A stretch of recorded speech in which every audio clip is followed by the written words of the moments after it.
Radio city Tamil subscribers viewers எல்லாருக்கும் வணக்கம். Welcome to my show radio சிட்டியோட பாக்ஸ் ஆஃபீஸ்.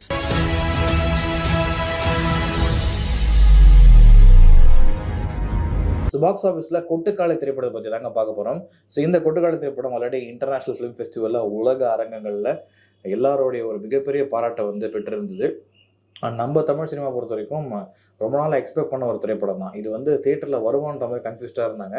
பட் இந்த படத்தை தியேட்டருக்கு கொண்டு வரத்துக்கு முழு மூச்சாக வந்து பாடுபட்டது எஸ்கே ப்ரொடக்ஷன்ஸோட ஒரு பேனரில் இந்த படம் வந்து ப்ரொடியூஸ் பண்ணாங்க. அதனால் அந்த பேனருக்கு முதல்ல பாராட்டுக்கள். நிறைய கமர்ஷியலாக ஒரு வெரைட்டிஸ் ஆஃப் படங்கள் எடுத்துகிட்டு இருக்கவங்க மத்தியில் அவார்ட் வின்னிங் படங்களையும் தியேட்டரில் கொண்டு வர சேர்க்கறதுக்கான வாய்ப்புகள் ஏற்படுத்தி கொடுக்கலாம் அப்படின்றதுக்காக ஸ்டெப் எடுத்திருக்காங்க எஸ்கே ப்ரொடக்ஷன் அண்ட் டீமுக்கு முதல்ல hats off. And coming to the ஃபிலிம்னு சொல்லிட்டு பார்த்தீங்கன்னா டெக்னிக்கல்லாம் ரொம்ப ஸ்ட்ராங்குங்க. எனக்கு குறிப்பாக டிஓபி சினிமாட்டோகிராஃபி பண்ண சக்திவேல் அவர்கள் வந்து ரொம்ப பிடிச்சிருந்தது. எல்லா ஷார்ட் டிவிஷன் சின்ன சின்ன விஷயங்கள் வந்து அந்த கண்ணுக்குள்ளெல்லாம் ஷார்ட் வச்சிருக்கிறாரு.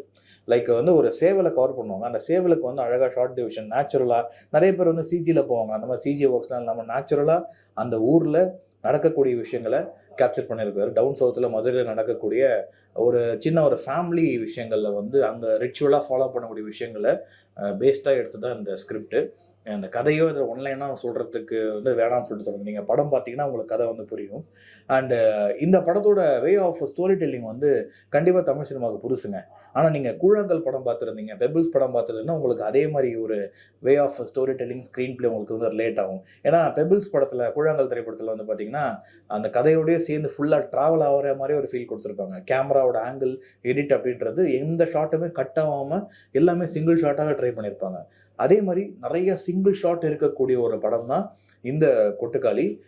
ஆடியோவில் ஒர்க் பண்ண விஷயங்களாக இருக்கட்டும், அதுக்கு வந்து வீடியோ ப்ரெசென்ட் பண்ணதா விஷயமா இருக்கட்டும், எல்லாமே சூப்பராக பண்ணியிருந்தாங்க. கணேஷ் அவர்களோட எடிட்டிங்கும் சூப்பராக இருந்துச்சு. குறிப்பாக சுரேன் அவரோட சவுண்ட் எஃபெக்ட்ஸுங்க. இந்த படத்தில் மியூசிக் இல்லை, ஆனால் சவுண்ட் எஃபெக்ட்ஸை வந்து அழகாக வந்து அரேஞ்ச் பண்ணி பேக் பண்ணி இந்த படத்தை ப்ரெசென்ட் பண்ணியிருக்கிறாங்க. அந்த சின்ன சின்ன விஷயங்கள், ஆட்டோ ஸ்டார்ட் ஆகிற சவுண்ட்லேருந்து, பைக் சவுண்ட்லேருந்து, பைக் வந்து இங்கே வருதுன்னா ஒரு சவுண்ட் இருக்கும், இந்த பக்கம் கிராஸ் ஆகுதுன்னா ஒரு சவுண்ட் இருக்கும். அண்ட் அதுலேருந்து அந்த சேவல் கத்துற சவுண்டு, நீங்கள் நடக்கும்போது அந்த மண்ணில் தெளிக்கிற சவுண்டு, சண்டை போடும்போது நேச்சுரலாக அடிக்கும்போது வர சவுண்டு, இந்த மாதிரி எல்லா விஷயங்களையும் வந்து அழகாக லைவ் சவுண்டாக கேப்சர் பண்ணி கொடுத்துருக்காங்க. டைலாக்ஸுமே லைவ் சவுண்டாக கேப்சர் பண்ணி கொடுத்துருக்குன்றது ரொம்ப கூடுதல் அட்வான்டேஜாக இருக்குது படத்துக்கு. ஸோ டெஃபினட்டாக இது வந்து அவார்ட் வின்னிங் படம்ன்றது ப்ரூவ் பண்ணிடுச்சு. ஸோ மக்கள் மனசில் எப்படி போய் சேரப்போகுதுன்றது ஒரு மிகப்பெரிய எக்ஸ்பெக்டேஷன் தான். ஆனால் தொடர்ந்து இந்த மாதிரி ஒரு திரைப்படங்கள் வந்து எஸ்கே ப்ரொடக்ஷன் எடுத்து கொடுத்துருக்காங்க. நிறைய ப்ரொடக்ஷன் கம்பெனிஸ் அவார்ட் வின்னிங் படங்களும் தியேட்டரில் ப்ரெசென்ட் பண்ணுறதுக்கு எலிஜிபிளாக இருக்குது. அதுலேயும் சப்டிலான என்டர்டெயின்மெண்ட் விஷயம்லாம் இருக்குதுன்றத ரொம்ப எஜுகேட் பண்ணி ப்ரொமோட் பண்ணுற விஷயத்தில் இந்த மாதிரி படங்களும் வெகுஜன மக்களுக்கு இன்னும் போய் சேரும். டவுன் சவுத்தில் கமர்ஷியலாக படம் பார்த்து என்ஜாய் பண்ணுறவங்களுக்கு அவங்க ஊர் சார்ந்து, அவங்க மண் சார்ந்து இருக்கிற இந்த மாதிரி படங்களும் வந்து டெஃபினட்டாக என்ஜாய் பண்ணுவாங்க. ஸோ அங்கே போய் படத்தை கொண்டு போய் சேர்க்கறதுக்கு டிஸ்ட்ரிபியூட்டர்ஸ்லாம் வந்து உதவுவாங்கன்னு சொல்லிட்டு நம்புகிறேன். டெஃபினட்டாக சூரி அண்ட் ஆனாபென் இருக்காங்க இல்லையா, இவங்க ரெண்டு பேரோட பர்ஃபார்மன்ஸ் வந்து அவங்களோட கெரியர் டிஃபைனிங் பர்ஃபார்மன்ஸாக இருக்கும். சூரிக்கு குறிப்பாக வந்து பார்த்திங்கன்னா இப்போ ஹீரோவாக ப்ரொஜெக்ட் ஆகிட்டு வந்துட்டு இருக்காரு. ஸோ ஆல்ரெடி கமர்ஷியல் ஹீரோவாகவும் கருடனில் வந்து ஃபிக்ஸ் ஆகிட்டாரு.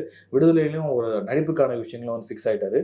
இதை தாண்டி இன்னும் லுக்கிங் பேக்குன்ற மாதிரி எக்கச்சக்க படங்களும் எக்கச்சக்க வாய்ப்புகளும் நிறையா அவருக்கு, அவரோட நடிப்புக்கு தீனி போடுற மாதிரி கேரக்டர்ஸும் இதுக்கப்புறம் வந்து சேருன்ற மாதிரி நானும் நம்புகிறேன்.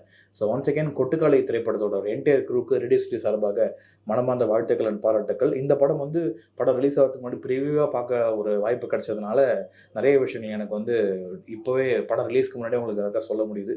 ஸோ டெஃபினட்டாக இந்த படம் ரிலீஸ் ஆகும்போது நீங்கள் போய்ட்டு தியேட்டரில் பாருங்கள். ரிலீஸ் ஆனதுக்கு அப்புறமும் கொஞ்சம் நாள் கழிச்சு ஓடிடியில் வரும். அப்போவும் நீ இந்த படத்தை பார்த்து கண்டிப்பாக கொண்டாடலாம்.